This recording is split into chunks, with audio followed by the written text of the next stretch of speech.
O sol da tarde dourada a praça central de Vila Alegre, pintando os ipês floridos com tons quentes.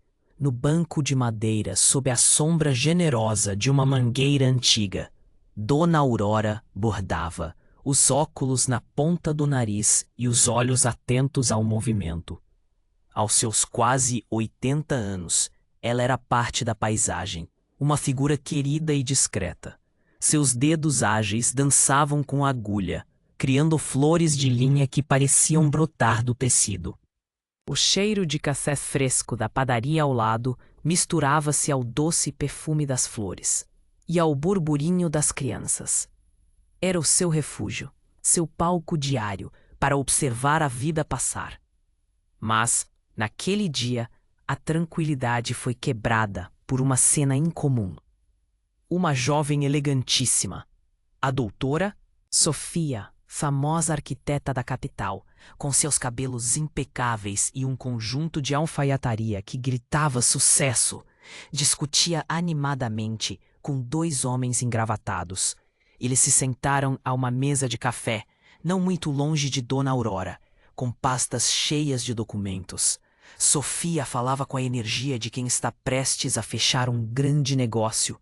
Seu rosto expressava a mistura de excitação e cansaço de uma batalha vencida. Dona Aurora, com a curiosidade discreta dos amos, observava. As palavras dos homens, proferidas em voz baixa, começaram a chamar sua atenção. Não era um idioma estrangeiro, mas uma espécie de gíria, um dialeto de códigos e expressões que Dona Aurora conhecia muito bem, da época em que seu falecido marido, um detetive aposentado, as decifrava para ela. Eram palavras de malandro, de quem tece uma teia de engano com um sorriso no rosto. Que é que você vai fazer? Perguntou Dona Aurora em um sussurro, sua voz suave, mas com uma firmeza que surpreendeu a si mesma. Sofia, que estava prestes a assinar um contrato, ergueu o olhar, irritada pela interrupção. Diante dela, uma velhinha, uma mancha de cor desbotada em seu universo de cores vibrantes e objetivos claros. Os cabelos brancos impecavelmente penteados em um coque. O vestido simples de chita, mas os olhos. Ah, os olhos de Dona Aurora carregavam a sabedoria de muitas vidas vividas. Desculpe, a senhora precisa de algo? Perguntou Sofia, tentando manter a educação, mas a impaciência já se formando em seu rosto. Eles vão lhe passar para trás, disse Dona Aurora. As palavras ditas em um português claro, mas com um tom que não admitia contestação. Esse negócio de vocês é golpe. Não assine nada, minha filha. As palavras dela pairaram no ar morno entre eles. Sofia franziu o senho, a incredulidade a fazendo-se inclinar levemente na direção da velhinha. Ela olhou por cima do ombro de Dona Aurora. A alguns metros, os dois consultores, homens corpulentos e de terno escuro, conversavam em voz baixa. A postura deles era relaxada, quase entediada, a imagem da normalidade. Mas Dona Aurora não desviava o olhar e sua convicção era tão palpável que um arrepio percorreu a espinha de Sofia. Ela, uma mulher que não sentia arrepios, uma mulher que controlava tudo. O que foi que a senhora disse? Perguntou Sofia, a voz controlada, tentando disfarçar a súbita e inexplicável perturbação. Dona Aurora, que se chamava Aurora Maria da Conceição, fechou as mãos em punhos sobre o bordado. Ela não se intimidou. Repetiu desta vez com mais clareza. Eu ouvi o que eles falaram. Falavam em um dialeto que meu finado marido usava para pegar os pilantras. Disseram que seu investimento vai sumir assim que você assinar. O silêncio que se seguiu foi pesado, denso. Sofia sentiu o zumbido nos ouvidos. Dialeto. Ela havia aprendido o básico de inglês e espanhol por necessidade, para navegar nas complexas negociações com seus parceiros. Ela sabia o suficiente para entender fragmentos para captar a essência de uma conversa, mas jamais imaginaria que uma senhora, uma velhinha brasileira desconhecida, pudesse não apenas entender, mas decifrar uma conversa que para ela mesma seria um enigma. Ela estudou, procurando qualquer sinal de mentira, de uma brincadeira de mau gosto, mas não havia nada. Os olhos dela não mostravam medo, apenas a urgência de quem entrega uma mensagem vital. Havia uma dignidade nela, uma força silenciosa que a desarmava. Como a senhora sabe esse dialeto? Ela perguntou. A voz agora, um murmúrio conspiratório. Ah, minha filha, a vida ensina, respondeu Dona Aurora, sem um pingo de hesitação. Meu marido foi tira por 40 anos. Ele me ensinou as manhas e as gírias dos malandros. Eles falaram muito rápido, mas eu entendi a parte importante. Entendi contrato, lucro fácil e sumiço. E ouvi-lhes dizendo que estou esperando a canetada, que depois vai ser o Deus nos acuda e ninguém nunca vai desconfiar que foram eles. Sofia virou a cabeça discretamente na direção dos consultores. A postura deles já não parecia tão relaxada. Um deles a observava de soslaio, e a conversa havia cessado. Eles agora vigiavam a saída da praça, mas havia uma tensão nova em seus ombros. O peito de Sofia se apertou. Cada fibra do seu ser, cada instinto afiado por anos de trapaças e traições no mundo dos negócios, gritava em alerta. Ela sabia reconhecer um predador e, de repente, sentiu que estava cercada por eles. Dona Aurora, ela começou, a voz vacilante pela primeira vez em anos. A senhora tem absoluta certeza do que está dizendo? Isso é muito sério. Tenho, minha filha. Ela a encarou fixamente, sem piscar. Seus olhos pareciam dizer: eu já vi coisas sérias antes. Acredite em mim. Não assine esse contrato, moça. Por favor. O ar ao redor ficou rarefeito. Sofia engoliu em seco, a mente correndo a 1000 por hora, avaliando cenários, riscos, probabilidades. Ela pagava uma fortuna por consultorias. Aqueles homens eram de uma empresa renomada, os melhores do mercado, treinados para fechar negócios. A advertência de uma senhora desconhecida contra a reputação jurada de uma equipe de elite. A lógica mandava ignorar, o instinto gritava para obedecer. Ela deu um passo para trás, criando uma distância segura. E com a voz firme que usava para comandar equipes e projetos, chamou seu assistente pessoal, que esperava a uma distância respeitosa. Bruno, chame o Dr. Nogueira para mim imediatamente, apenas ele, e com a máxima discrição. Bruno, notando a urgência incomum na voz da chefe, se afastou quase correndo. Sofia evitou olhar diretamente para os 2 consultores, mas sentia o peso de seus olhares, como se soubessem que sua farsa estava prestes a ser descoberta. Ela se inclinou de novo para Dona Aurora. O cheiro caro de seu perfume se misturando ao cheiro simples de lavanda da roupa da velhinha. Me escute com muita atenção, disse ela, a voz baixa e grave. Se o que a senhora está me dizendo é verdade, a senhora também está em grande perigo. Eles viram a senhora falando comigo. Eles não vão permitir que uma testemunha os exponha. Dona Aurora apertou os lábios, formando uma linha fina e determinada. Eu não tenho medo, minha filha.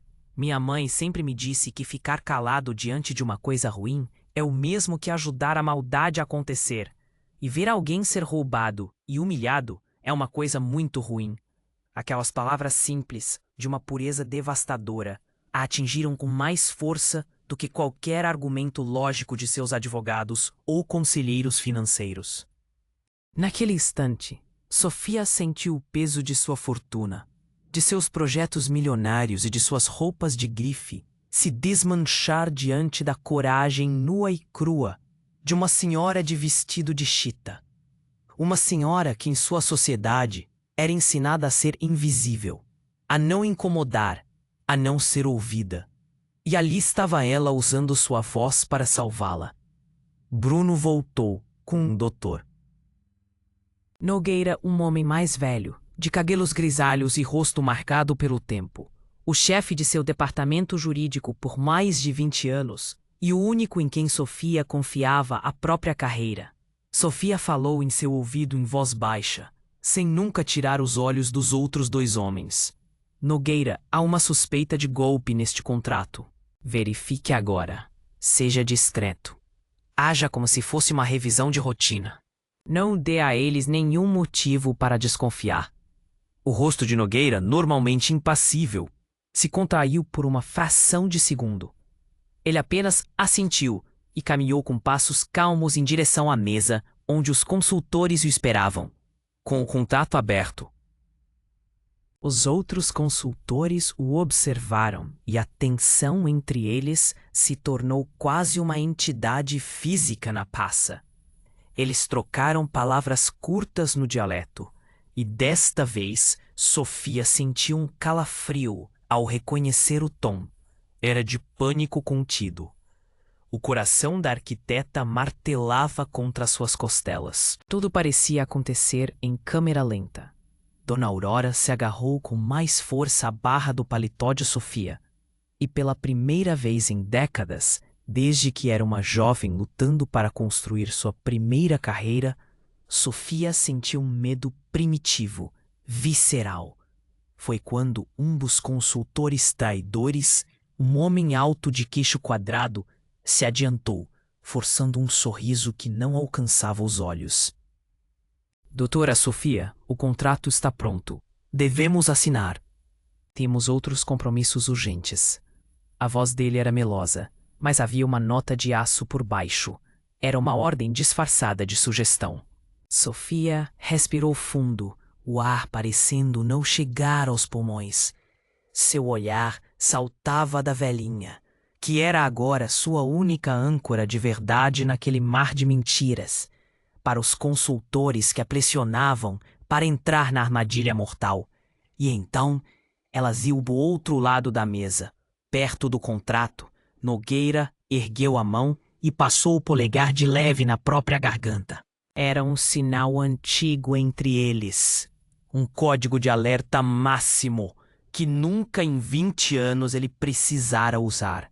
Significava ameaça confirmada. Perigo letal. A tensão na praça estalou. Insuportável. Sofia sentiu a garganta fechar. Os consultores viram o sinal e se viraram bruscamente na direção de Nogueira. No mesmo instante, Dona Aurora puxou o braço de Sofia com uma força surpreendente. Corre! Ela gritou, embora o corre fosse mais um foge suave e urgente. O destino estava sendo selado naquele segundo. Os consultores começaram a se mover em direção à mesa, numa tentativa desesperada de interceptar Nogueira, ou talvez silenciá-lo. Eles queriam bloquear a visão, criar confusão.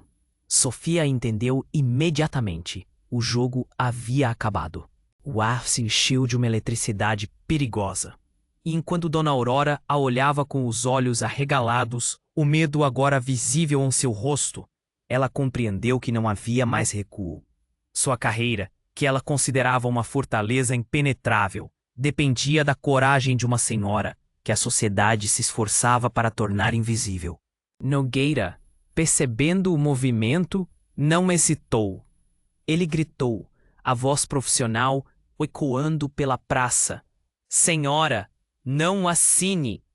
Há cláusulas abusivas e fraudulentas neste documento. O silêncio que se seguiu foi absoluto, quebrado apenas pelo choro distante de um bebê. Os dois consultores congelaram.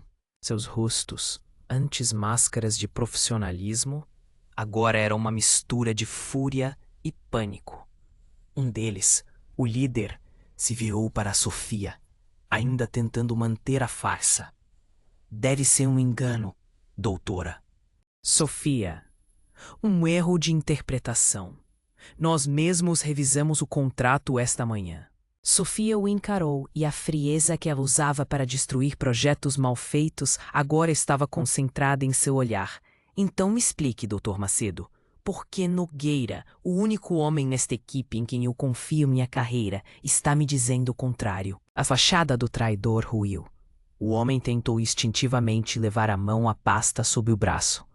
Um movimento desesperado. Nem pense nisso, disse Sofia, a voz cortante como vidro quebrado. O jogo de vocês acabou, aqui nesse momento. A segurança da praça, alertada pela movimentação e pelo grito de Nogueira, convergiu para o grupo. Eram rápidos e eficientes. Em segundos, os dois traidores foram cercados. Houve um breve momento de resistência. Insultos no dialeto e em português. Olhares de puro ódio dirigidos a Sofia e, principalmente, à pequena senhora ao seu lado. Mas eles foram dominados, algemados e arrastados para longe. Um deles, ao passar por Sofia, cuspiu no chão e murmurou no dialeto com o fonema da derrota em sua voz. Dona Aurora, ainda tremendo, mas com a mesma firmeza nos olhos, traduziu sem que ninguém pedisse. Ele disse que não importa, que a rede é grande e que mais cedo ou mais tarde alguém vai terminar o serviço. Sofia olhou para a senhora com uma admiração que beirava a reverência.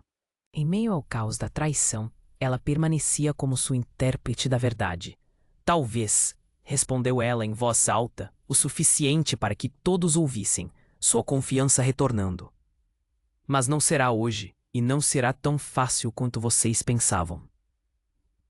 Ela não se moveu até que os traidores desaparecessem de sua vista. Só então, quando a adrenalina começou a baixar, ela se ajoelhou, ficando na altura de Dona Aurora. Ela ignorou os olhares curiosos, os murmúrios dos frequentadores, o mundo inteiro. Naquele momento, só existiam ela e a senhora que lhe dera o futuro de presente. A senhora salvou a minha vida profissional, e talvez a pessoal, disse ela. A voz embargada por uma emoção que ela raramente se permitia sentir. Eu nunca, em toda a minha vida, poderei lhe agradecer o suficiente. Dona Aurora finalmente deixou a tensão escapar. Uma lágrima solitária escorreu por seu rosto enrugado. Eu só repeti o que eu ouvi, minha filha. Minha mãe dizia que a gente tem que cuidar um do outro, que a nossa idade já faz muita gente querer o nosso mal. Então, a gente tem que ser o bem um do outro. As palavras dela a atingiram com a força de uma revelação. Ela, Sofia, que via o mundo em termos de contratos e prazos, de lucros e perdas, estava recebendo uma lição sobre humanidade, lealdade e coragem de uma senhora. Uma senhora que entendia de solidariedade e de luta, de uma forma que ela em sua torre de ambição jamais conseguiria. Ela percebeu o quão cega tinha sido, quantas auroras ela havia ignorado em sua vida, quantas vozes ela havia descartado por não virem de onde ela esperava. Sua mãe, disse ela com um sorriso genuíno, o primeiro em muito tempo, é a mulher mais sábia que eu já ouvi falar, e a senhora é exatamente como ela. Um novo contrato, revisado por Nogueira pessoalmente, foi trazido. Antes de assiná-lo, Sofia fez uma promessa, não apenas para Dona Aurora, mas para si mesma. Escute, disse ela, segurando delicadamente as mãos enrugadas dela. Sua vida e a da sua mãe, a de todos os sábios como a senhora, mudaram hoje. Vou garantir que a senhora tenha tudo, o melhor cuidado, a melhor casa, segurança. Mas, acima de tudo, vou garantir que sua voz seja sempre ouvida. Que a senhora nunca mais precise sussurrar a verdade com medo. Os olhos de Dona Aurora brilharam.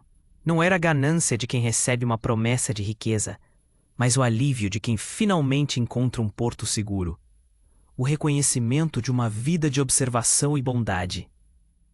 Enquanto o carro executivo afastava daquele cenário de quase desgraça, Sofia não conseguia parar de pensar.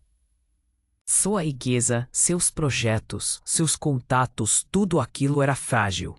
A verdadeira força, ela compreendeu, residia na capacidade de enxergar o valor onde ninguém mais está olhando, de ouvir a verdade, não importando quão pequena ou insignificante seja a voz que a pronuncia. Naquele dia, Sofia não foi salva por seu dinheiro ou seu poder. Ela foi salva pela herança de sabedoria passada de uma mãe para sua filha, pela coragem de uma senhora que se recusou a ser invisível. E ela sabia, com uma certeza que abalou os alicerces de seu mundo, que sua maior dívida não estava em nenhum balanço de suas empresas, mas com aquela senhora, uma dívida de gratidão que ela passaria o resto de sua vida honrando. O eco daquela lição a acompanharia para sempre, lembrando-a de que a verdadeira sabedoria reside na simplicidade e na coragem de quem ousa falar a verdade, mesmo quando ninguém mais quer ouvir.